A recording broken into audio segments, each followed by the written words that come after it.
Hi friends, hello the సాహిత్య and welcome to our channel friends. ఇలా video చూసుకున్నట్టయితే మనము బ్యాక్గ్రౌండ్లో చూస్తున్నారు కదా, ఇది మన ఫియట్ పుంటో ఒక ఇంజన్ ప్రొటెక్టర్ ప్లేట్ అన్నమాట. సో దీన్ని స్కిడ్ ప్లేట్ అని కూడా అంటారు. సో ఇది మనకు కింద ఇంజన్ ఏం కాకుండా ప్రొటెక్ట్ చేస్తుంది ఈ మెటల్. ఇది చూసుకున్నట్టయితే బాగా రెస్ట్ అయిపోయింది అండ్ అదేవిధంగా ఇక్కడ ఎక్కువ కింద రోడ్స్కి తగలడం వలన చాలా డ్యామేజ్ అయింది. సో దీన్ని ఇప్పుడు రెస్టోర్ చేసే ప్రయత్నం అయితే చేస్తాను. అండ్ ఇది మనకు కొత్త ప్లేట్ చూసుకుంటే అరౌండ్ 2,500-3,000 దాకా వస్తుంది. సో కొత్త స్కిడ్ ప్లేట్ చేంజ్ చేయాలంటే, కానీ ఎక్కడ చూసినా ఇది స్టాక్ అయితే దొరకట్లేదు అనమాట. ఇప్పుడు ఈ స్కిడ్ ప్లేట్ చూసినట్టయితే దాదాపు చాలా వరకు డ్యామేజ్ అయి ఉంటుందండి. ఇక్కడ చూసారు కదండి. సో ఇక్కడ డ్యామేజ్ ఉంది అండ్ మనము ఇక్కడ బోల్స్ ఫిక్స్ చేసే ప్లస్ డ్యామేజ్ ఉంది. అట్లీస్ట్ ఇది మనకు కంప్లీట్గా అయితే బెండ్ అయిపోయింది అనమాట. అండ్ అదేవిధంగా ఇక్కడ చూసుకుంటే కింద కూడా డ్యామేజ్ ఉంది. సో మొత్తం చాలా వరకు తుప్పు పట్టి రస్ట్ ఉంది ఫుల్గా. సో దీని అయితే రెస్టోర్ చేసే ప్రాసెస్ అయితే చేద్దామండి. సో ఈ ఇంజన్ స్కిడ్ ప్లేట్ అండ్ అదేవిధంగా మనకు రేడియేటర్ కింద ప్రొటెక్షన్ ప్లేట్ ఒకటి ఉంటుంది. సో ఈ రెండు అయితే చాలా డ్యామేజ్ ఉంది. ఇదైతే దాదాపు అన్ని ప్లేస్లో బెండ్ అయి అయితే ఉంది. సో దీన్ని రెస్టోర్ చేద్దామండి. సో రెస్టోర్ చేయడానికి నేను సింపుల్గా ముందుగా ఆక్సాలిక్ యాసిడ్ అయితే యూజ్ చేస్తానండి. ఇది అమెజాన్లో మనకు దాదాపు 200 రూపీస్కి అయితే అవైలబుల్లో ఉంటుంది. సో ఈ ఆక్సాలిక్ యాసిడ్ పనిచేస్తుందో లేదో టెస్ట్ చేసి చూద్దాము. అండ్ మనకు ఈ రష్ను స్క్రాప్ చేయడానికి తీసేయడానికి మెటల్ బ్రష్ అనమాట. మెటల్ బ్రష్ ఒక 30 రూపీస్. అండ్ మనకు మొత్తం నీట్గా అయిన తర్వాత మళ్ళీ రష్ రాకుండా ఉండడానికి మనం నార్మల్ పెయింట్ కోటింగ్ ఇచ్చేది యూజ్ చేస్తాం కదా అండి, red oxide metal primer. So ఆ మెటల్ ప్రైమర్ అయితే యూజ్ చేస్తున్నాను. ఆ మెటల్ ప్రైమర్లోకి డైల్యూట్ చేయడానికి టర్పెంటైల్ అనమాట.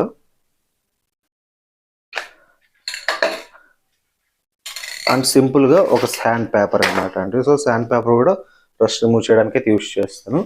సో మనం రెడ్ ఆక్సైడ్ ఒక 2 లేయర్స్ ఇచ్చిన తర్వాత ఇంకా దానిపైన బ్లాక్ స్ప్రే పెయింట్ అయితే యూజ్ చేద్దామండి. సో ఈ విధంగా అయితే రెస్టోరేషన్ అయితే చేద్దాము. సో రెస్టోర్ చేసిన తర్వాత ఇది ఏమాత్రం ఉంటో చూద్దామండి. సో ఇప్పుడు దీని కండిషన్ అయితే ఈ విధంగా ఉంది. ఇప్పుడు ముందుగా మనం ఇక్కడున్న బోల్స్ అని రిమూవ్ చేసుకుందామండి. సో అన్ని పార్ట్స్ అయితే సపరేట్ చేసి మనము దీన్ని అయితే రెస్టోర్ చేసే ప్రాసెస్ చేద్దాము. ఇప్పుడు ఇక్కడ ఉన్న బోల్స్ని రిమూవ్ చేద్దామండి. ఇక్కడ బోల్స్ చూసుకున్నట్టయితే మనకు ఆ స్క్రూ అన్నది మనకు లోపల స్ట్రక్ అయిపోయింది అనమాట. తీసేటప్పుడు మనకు అంటే హాఫ్ స్క్రూ లోపలే ఉండిపోయింది, రావట్లేదు. సో నేను WD స్ప్రే యూస్ చేసి తీయడానికి ట్రై చేస్తాను. ఒకవేళ కుదరకపోతే ఇంక మనం బయట వెల్డింగ్ షాప్లో ఇచ్చి ఆ స్క్రూస్ అని తీపిచ్చాలన్నమాట. ఇప్పుడు ఇక్కడ ఉన్న మెటల్ ప్లేట్ని చేసి వాటర్తో వాష్ చేసి ఉన్న డస్ట్ అంతా రిమూవ్ చేద్దామండి. సో డస్ట్ రిమూవ్ చేస్తే మనకు ఉన్న రష్ని రిమూవ్ చేయడానికి ఈజీగా ఉంటుంది అనమాట. సో ఇప్పుడు మన దగ్గర ఉన్న మెటల్ బ్రష్తో ఉన్న డస్ట్ అంతా రిమూవ్ చేద్దామండి.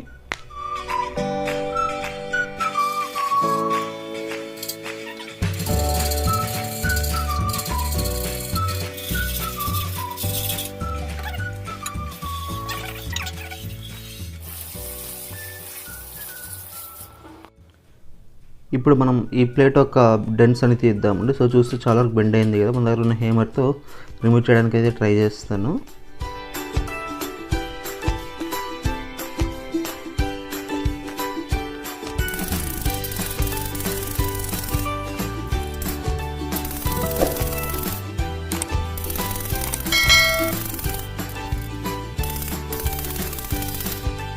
ఇప్పుడైతే తీయేసానండి ఆ డెన్స్ అన్ని. సో ఎగ్జాక్ట్గా కాకపోయినా కొంచెం వరకు అయితే వచ్చింది.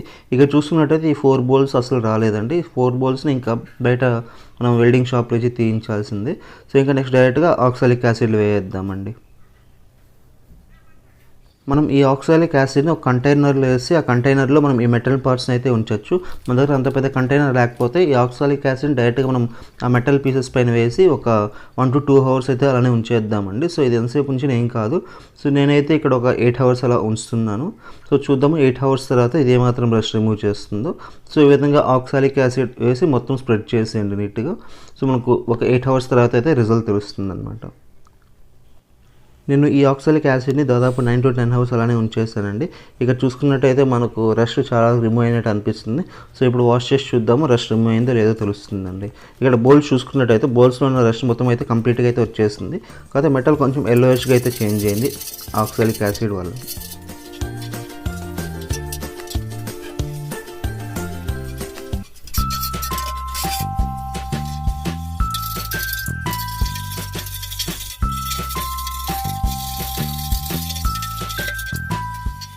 ఇప్పుడు మనకు రస్ట్ అయితే చాలా వరకు వచ్చేసిందండి. ఇంకా పెయింటింగ్కి వెళ్ళే ముందు ఇంకొకసారి మనకు అక్కడ ఎక్స్ట్రాగా ఉన్న రస్ట్ని శాండ్ పేపర్ యూస్ చేసి రిమూవ్ చేయడానికి అయితే ట్రై చేద్దాము. సో శాండ్ పేపర్ తీసి మనము ముందుగా రస్ట్ని అయితే రిమూవ్ చేద్దామండి.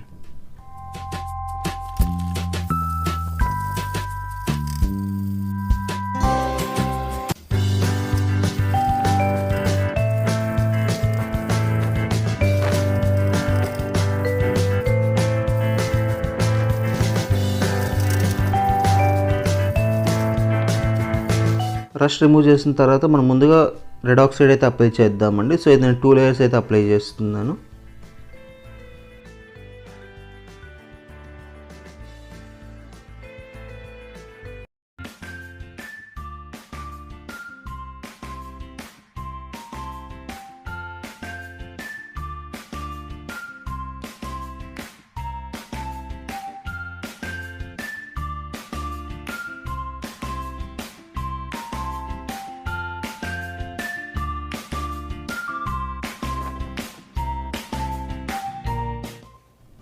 ఇప్పుడు సెకండ్ లేయర్ కోటింగ్ అయితే ఇద్దామండి.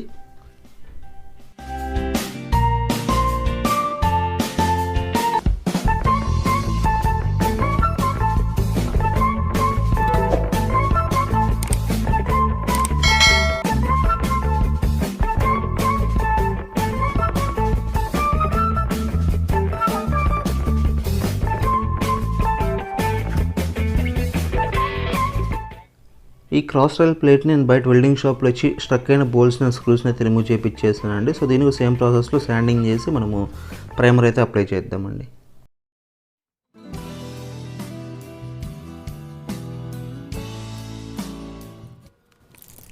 ఇప్పుడు మనం మెటల్ ప్రైమర్ డ్రై అయిన తర్వాత ఈ విధంగా టిన్ క్యాన్స్ యూస్ చేసి సింపుల్గా స్ప్రే పెయింట్ అయితే చేయొచ్చండి. సో దీన్ని మీరు 2-3 లేయర్స్గా చేయొచ్చు, లేదా సింగిల్ టైం మీరు థిక్గా అయితే స్ప్రే చేస్తే మనకు ఫినిష్ అయిపోతుంది అనమాట.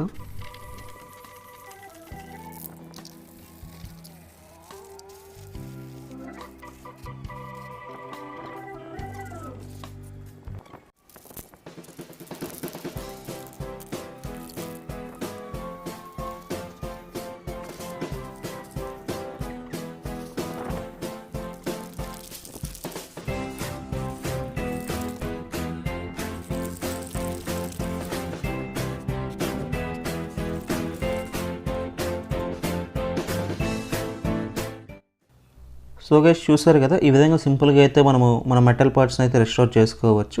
ఇలాంటి వీడియోలు చాలానే మన ఛానల్లో పోస్ట్ చేస్తానండి. తప్పకుండా మన ఛానల్లో కొన్ని వీడియోస్ అయితే చూడండి. మన ఛానల్ నచ్చినట్టయితే తప్పకుండా సబ్స్క్రైబ్ చేసుకోండి. అండ్ ఇక్కడ నేను బిఫోర్ అండ్ ఆఫ్టర్ ఫొటోస్ అయితే పోస్ట్ చేస్తాను అండి, ఒకసారి చూడండి. సో ఇక్కడ మనం బిఫోర్ ఫోటో అయితే చూద్దాము. ముందు ఈ విధంగా ఉంది, రెస్టోర్ చేసిన తర్వాత అయితే మనకు ఈ విధంగా అయితే చేంజ్ అయిందండి కంప్లీట్గా. సో వీడియో నచ్చింటే తప్పకుండా లైక్ చేసి షేర్ చేసి సబ్స్క్రైబ్ చేయండి friends. Bye, see you next video.